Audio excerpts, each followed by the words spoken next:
Ah, konnichiwa minasan, minasan. Konbanwa. Minasan, o genki desu ka? Genki so da ne. Ya kata nih, oh ya, minasan, di sini saya mau share terkait pengalaman sewaktu awal bulan Desember lalu ya, bulan tepatnya tahun 2024. Kemarin tuh saya ikutkan tes CLPTN 5. Mungkin saya akan lebih share terkait pembahasan soal sedikit sih, sama mungkin tips yang mungkin akan saya lakukan ketika saya sudah melakukan tes CRPT, sudah tahu nih alurnya seperti ini. Mungkin saya juga akan kasih tips ya, semoga bisa membantu binasa untuk tes CLPT N5 atau N4 sebenarnya ke depannya. Oke binasa, kemarin saya itu tes CLPT di Jakarta di SMP 11. Saya di ruangan 23 di lantai 3 selebihnya. Nah, untuk terkait pembahasan tes JLPT N5 kemarin itu terdiri dari 3 kategori ya. Yang pertama yaitu Mujikoi, Bunpodokai, lalu yang terakhir itu terkait dengan Chokai atau listening. Saya kurang enak biasa.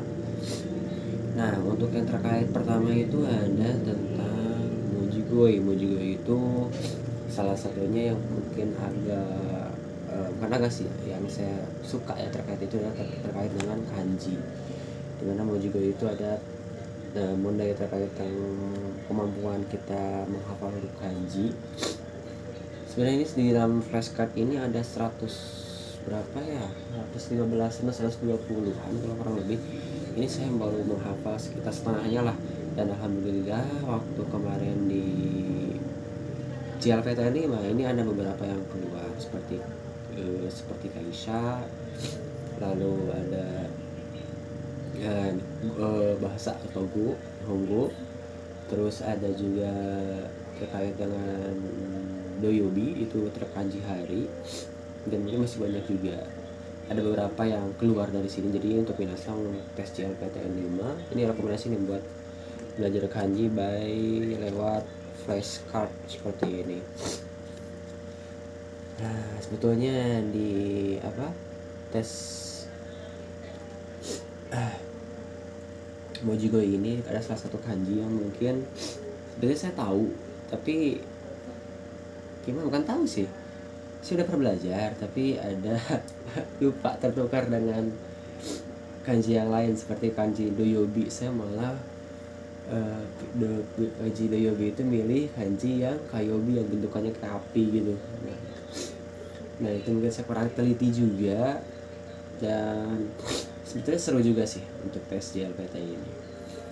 Lalu yang kedua itu ada tes atau mondai terkait Bunpodokai. Pertama seperti kayak melengkapi partikel, terus mengerti pola kalimat, sama soal cerita. Nah di sini saya masih kurang masih belum terlalu siap ya terkait dengan Bunpodokai, karena ya pertama dari si Kotoba masih kurang banyak lah untuk menghafalnya.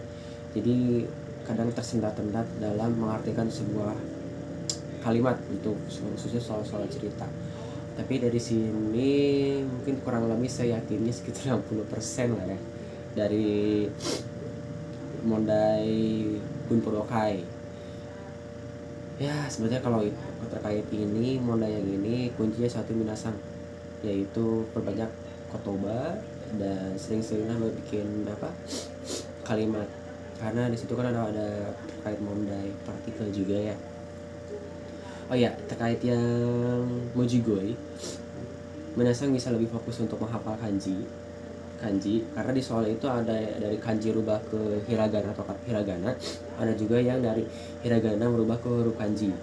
Di balik itu ada mungkin minasang bisa lebih tekuni untuk persiapan lebih bertekuni untuk kanji untuk di persiapan mondai Mojigoi.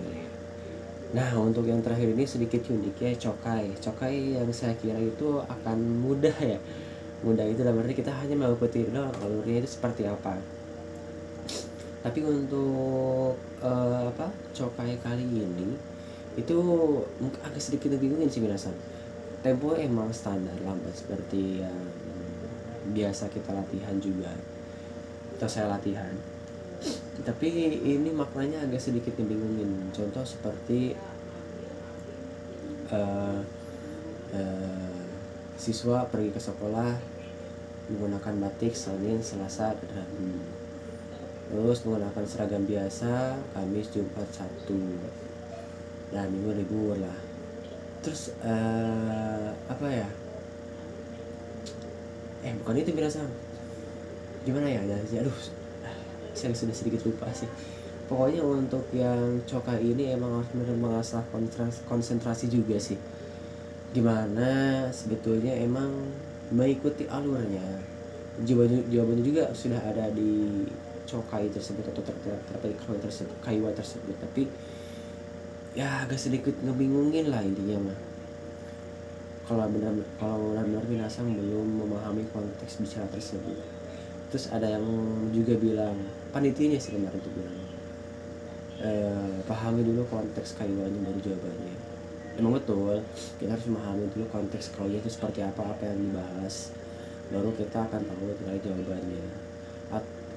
Di ujian kemarin lumayan mudah, tapi ada beberapa coka yang mungkin bagi saya ini agak sedikit ngebingungin lah. Itu saya kurang ingat, lupa. Nah, ya untuk binasang juga pelajaran yang bisa saya ambil terkait tes JLPTN 5 awal bulan lalu, bulan Desember 2024 itu, pertama untuk terkait Mojigoy, binasang harus lebih banyak lagi menghafal terkait kanji. N5 itu masih sekitar 100-an lebih ya, kalau N4 itu saya kurang tahu berapa. Sehari 10 aja itu udah better lah minasang, atau sehari 5 itu udah lumayan untuk menghafal Mojigoy kanji, huruf kanji ini. Karena kalau misalkan minasang sudah tahu huruf kanji ini, minasang baca satu soalnya nggak nyampe 10 detik atau lebih dari 10 detik, itu malah cepat. Karena minasang fokus di garis bawahnya itu loh, yang di garis bawahi. Terus kunci yang kedua yang saya petik pelajarannya waktu tes JLPTN 5 kemarin, untuk Bunporokai, minasang harus terkait kotoba, sama harus sering-sering bikin kalimat. Contoh seperti watashi wa ramen o tabimasu, terus tabako suitai desu. Ya sering-sering melatih bunpo-bunponya lah minasang, karena di situ juga di Bunporokai pasti kepake banget tuh, apalagi kotoba sama bunponya itu kepake banget. Soalnya kalau bunpo itu ada soal atau ada mondai terkait soal bintang, kayak kita ada kosakata gitu atau kotoba gitu diacak, terus disuruh menyusun. Nah itu kepake banget di situ.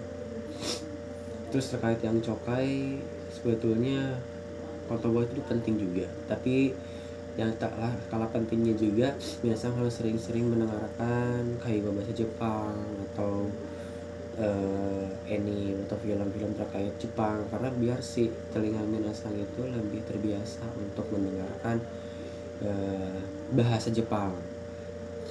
Itu sih minasang. Mungkin selebihnya cukup segitu ya, mungkin saya bisa share. Ya dari diri saya juga masih banyak hal yang harus saya koreksi lagi.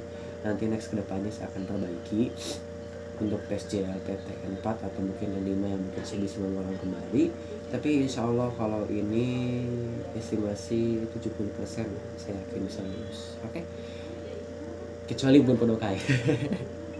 Aduh itu masih melamun tarik minasang asli. Oke, itu mungkin kelemahan saya. Tapi jangan jadikan kelemahan itu sebagai bukti bahwa Anda minasang itu tidak bisa melakukan itu. Tapi buktikanlah bahwa kelemahan yang minasang punya itu menjadi sebuah kelebihan minasang, yang dimana minasang tahu kelemahan minasang itu, minasang latihan terus belajar menjadi hebat di bidang tersebut. Awalnya kelemahan menjadi kelebihan. Oke minasang, mungkin cukup segitu. Dan genmate, ayo sini minasai, arigatou gozaimasu, mata.